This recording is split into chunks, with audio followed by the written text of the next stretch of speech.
So I've been using this symbol of a turnstile in quite a lot of my recent work because it represents the connection between two spaces.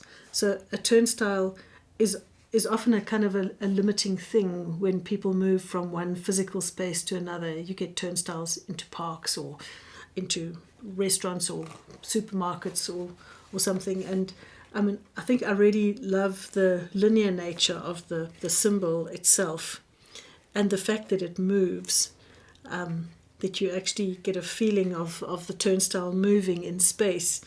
And it's a real demarcator as well as a connector between two different spaces.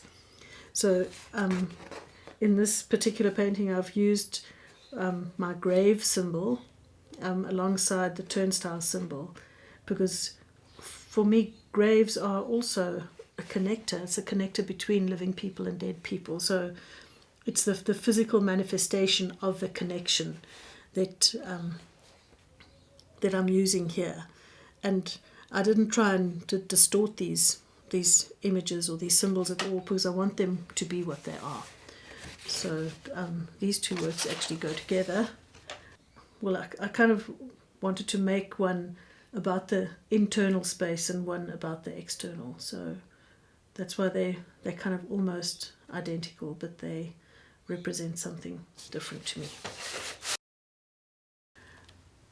I use a lot of layering in my work because I love the way that the different shapes interact with each other, and I like the way that through concealing some of the shape you actually emphasize it. So it often seems to me that the more I put on top of something, the more emphasis the underneath shape gets.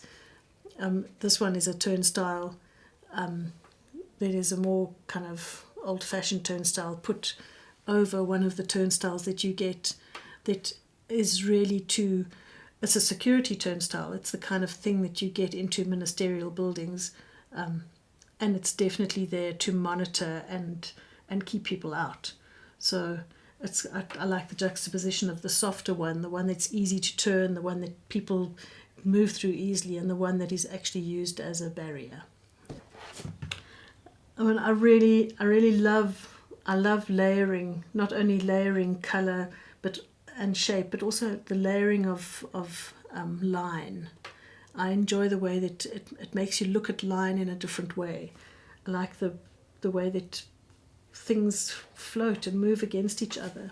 I think that, creating movement in an artwork, that's one of my ultimate goals. I want to have a painting that every time somebody looks at it, they see something different. They see things moving, and it intrigues your eye. So it's, the turnstile itself is a moving thing, and then these temple shapes that are around it are also hopefully moving in space and creating a whole new kaleidoscope of pattern every time you look at the artwork.